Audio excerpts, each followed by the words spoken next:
Hello everybody and welcome back to The Little Quilter. Today we're going to be talking about the Bumblebee quilt. So just giving you guys an update on this quilt, where I'm at, some of the progress that I've made, and kind of a long-term view because this quilt is going to take me some serious time to get done. Right now I have just got a few of these blocks finished. So that's not too many at all, and I'll give you a better look at these two as we go. But these blocks are taking me some serious time, and that's just because there's several steps that I've got to go through, which I will show you guys in a moment. I kind of had to figure out how to do the embroidery so that I didn't end up with a big mess. So I initially started trying to do the embroidery with just the size square I wanted to cut, and then using fusible batting to cut it. But as you can see, there is so much of this wrinkling. And yes, quilts do wrinkle. Totally true. Over time, if you wash them, they get this beautiful wrinkle, like a, if you want to call it like a patina to it, that is just gorgeous. Like, it's totally beautiful. But I want that wrinkle to kind of be consistent across the board, and also I don't want it to start out that way. And I feel like this is a little much, especially for when I go in to start actually quilting this. I think having these bumps in here, it's just not going to make for as straight a block as I can get it. It's not going to look as nice as I want it to. And that is a personal preference. Now, why did this happen? I will tell you why it happened, and that is because my fabric piece was way too small. And it took me a couple tries to figure out that that's the case, because I thought, well, once I glued this on here, it's part of the fabric, right? I thought, well, it will be fine. That is not the case. The other thing I tried to do was to do multiples on there, thinking I could do 2 at one time. That did not work. The other thing I tried to do was to do a strip so that it would be covered from the top and the bottom, and that really didn't, I mean, you can even see where it's wrinkling in there. You can see from the light how it's wrinkled. So the last thing that I did was I got some stabilizer paper like this, and I actually cut out a larger size block. And this was the size of frame that I'm using for the embroidery. So this is the hoop that I am using, which I think is about 6.5 or so. I'm not sure exactly. I didn't actually measure it, but it's big enough that it fits this amount of frame perfectly, okay? And so what I ended up doing was using this stabilizer, and I got a huge packet of it. Now, this stabilizer is not fusible. So how did I fix that? Because if it is not attached down, you will still get that wrinkling. So how I fixed that is I used quilting basting spray. So I would cut the size fabric that I wanted to do the embroidery on. Then I would get my stabilizer, which is an 8 by 8 inch size, spray it down with the basting spray, and then press it onto it so that it was nice and tight and had good adhesion. The next step that I did was to actually take that to my sewing machine and sew all the way around. Now, you could do this in a basting stitch, you could do a bigger stitch so maybe it doesn't take as long. I preferentially don't like to change the size of my sewing that often. I like to keep it pretty similar in size and do fairly small stitches. I don't know if there's actually a size of stitch that you should be using, but in general, I like to keep it about the same. And so I use that. Let me get one here that's set up and ready to go. So I would use that. So I use the sewing machine to, well, this is a terrible example. Here, I'll get really close. So you can see the little bit of stitching right there, just going all the way around the edge. I do stop instead of pivoting and turning, because I found that whenever I pivot it, it would cause them to wrinkle up. And so I stop, readjust the fabric and this, and stitch again.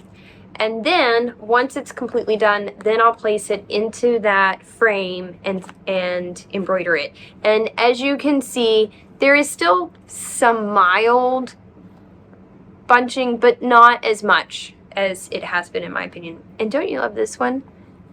That one's so cute, that little bumblebee.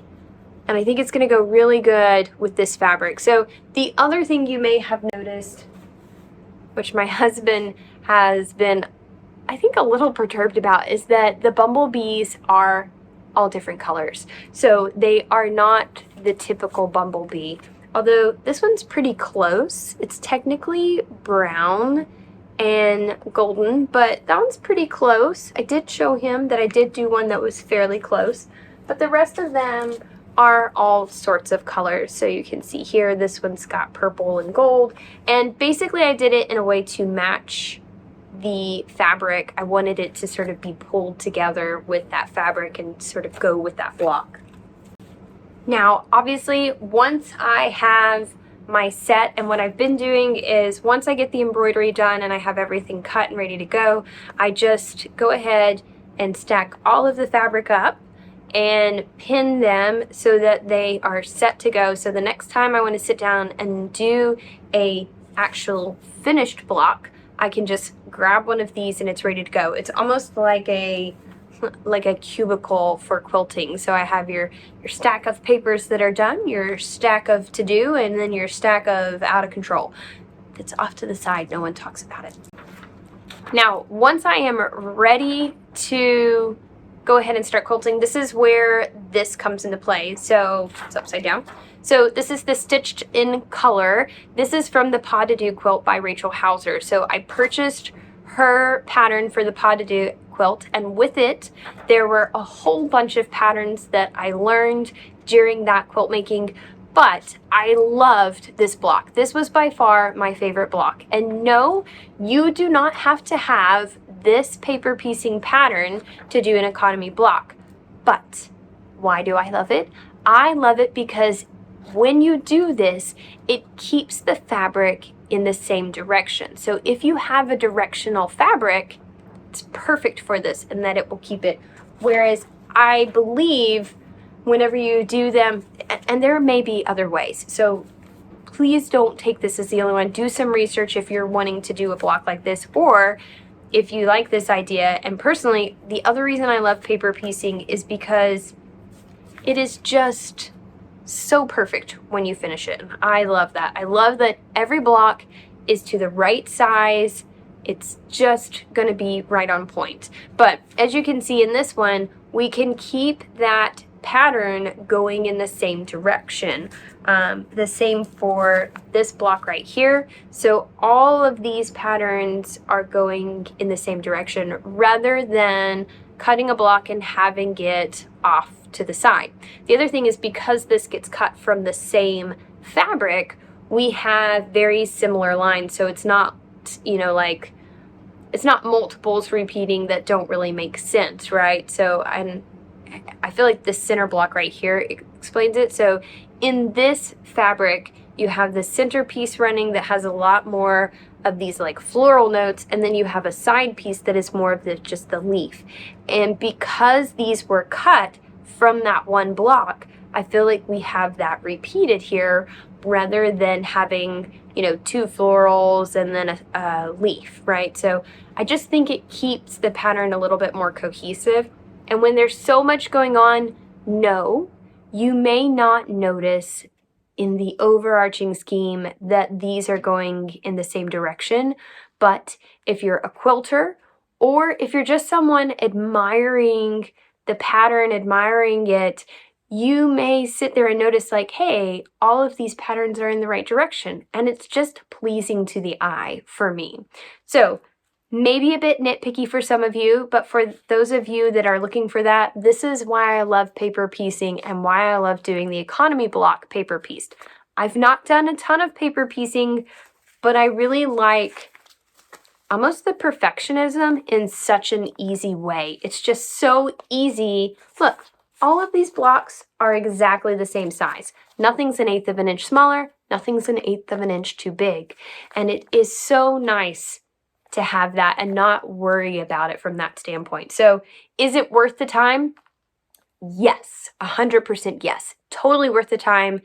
If you are interested in doing a super fun quilt, should you do the Pas de Deux quilt? Yes. If you're interested in that quilt, there's a whole video series of me doing that quilt, all in laundry basket fabrics, some of my favorite fabric in the world, and you can see the gorgeous designs that come from Rachel Hauser's design and wonderful mind. So if you are in doubt, if you're thinking, if you're on the fence, you're not sure, I would totally recommend buying it, whether you are a beginner or whether you are a seasoned quilter. She does a great job in explaining things. There's a lot of color pictures, so there's my little soapbox on the Pas de Deux quilt. This is not sponsored, it's just my opinion. So, now, why is this taking me so long? Because of all of those steps, right? So I have completed these, and let me just sort of thumb through them for you. So here is that gorgeous one. But because I have to do so many steps to even get to the point to where I am ready to make this finished block, it obviously leads to a little bit of time. And so I do have to take time to make each of these blocks. So this is by no means going to be a fast quilt, but I do think at the end it's going to be a beautiful quilt. I think this is one of my favorites. Although I think that every time I do a block. I really like this one as well. I haven't had too many of the purples, and having the purple, and then I tried to pull out the green in those leaves. So I really think those pop. So nice. Now, the other thing you may notice with these is that there really is no set style in the sense of only light fabric followed by colored or vice versa. Basically, I hit a point where I just started picking fabrics that I thought went together and looked nice. And I thought they would either contrast beautifully or they really just looked attractive, you know. So this I think looks attractive. I am trying to alternate between light and dark, so if I do a dark square then I try to have a lighter pattern, but I am not being totally, you know, set on that. So I am giving myself a little bit of wiggle room that if I think those fabrics look beautiful together, that's what I'm going to do. This quilt is purely for fun and purely for me. Now, another challenge that I have come into is the placement of this bumblebee. So as you can see, there is definitely a little bit, it's a little bit off compared to this one. I'm not going to get too upset. I'm certainly not redoing this block. This block will stay, or this one, whichever one you think is the mess up one. I don't know.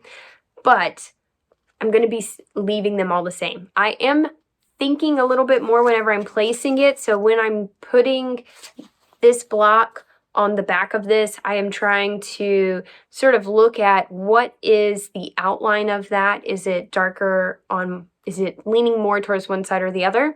And then I'm also trying to look at the placement of the bumblebee in there, in the center there. So could you potentially make this and then sew it on there or embroider it on there? I think that's certainly possible. But I don't trust the stretching of the fabric that has to happen, so that would make me nervous, as well as, I don't know, I've just made so many of these now. I am decently fast at it. I've also found it very easy to work on multiple things. So while I was making the blueberry quilt, I definitely had the embroidery machine right here next to me running while I was sewing. And so once it finished, I'd find a stopping part, move over to the embroidery machine, change out the thread, get it going again. I have now hit a point to where I am out of my sort of pre-cut fabrics. So these fabrics, I chose all of them during our vacation at the beach and just went through and sort of chose these patterns. I've got them in sets of 3, so these are basically laid out in how I am hoping to use them. So here's a really fun orange one. I don't think I've used an orange one yet, so I am excited about that. Adida has a lot of beautiful blues, so there will be a fair number of those in there as well. Here's another beautiful blue combination. And so you can see for the most part, I've stuck with this sort of dark light, or vice versa, light, dark, light, dark. But there are a few in there that kind of throw that to the wind. So, and that's okay. This is not a rule, it's just an idea, right? Sometimes we have to break our own rules, and that's totally fine. Okay, the last thing that we're going to talk about is, which is still to be decided, but I am pretty certain, let me grab these two. So most economy blocks go together like this. I am like 98% sure that I am going to do some level of sashing. And why I'm going to do that is because I want the Bumblebee and the quilt block in itself to be the focus. And I am worried that not worried, I'm just, in my mind, I think if I put all of these together and have a whole bunch of different ones lined up, would it be gorgeous? Totally. Would the bumblebees be lost? Possibly so. So I think I'm going to do the binding. I think I'm going to stick with a plain linen. Adita has a beautiful plain linen. I've seen it used in some of her pillows that have a ton of colors, and it really just helps these colors that she has to pop off of there with that plain linen background. And so I think I'm going to do that around it as a sashing, a very thin one. I don't think we're going to be going, it's definitely not going to be super fat. I'm thinking real thin, maybe an inch, maybe a half an inch.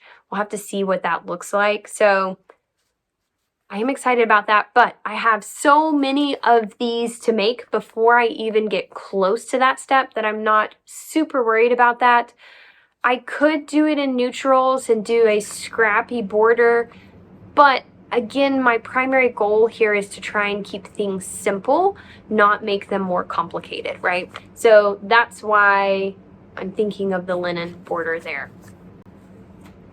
Okay, everybody, I think I've kind of answered most of my questions and thoughts or any of the comments that you guys had.